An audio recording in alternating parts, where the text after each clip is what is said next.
దాని ముందర మనిషి చీమంత ఉంటాడు.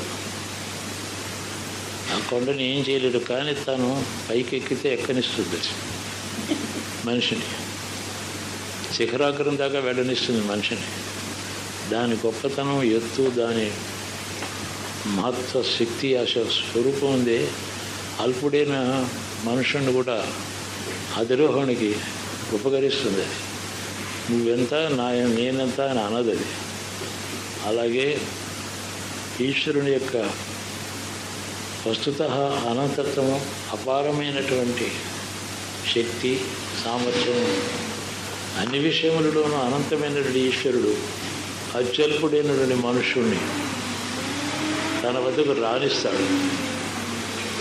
తను అతడిని ఉపాసించిన, అర్థం చేసుకునే ప్రయత్నం చేసిన, ఆ అర్థం చేసుకునే శక్తి అతడి యొక్క యోగ్యతను బట్టి సంపూర్ణంగా ఇస్తాడు. యోగ్యత అంటే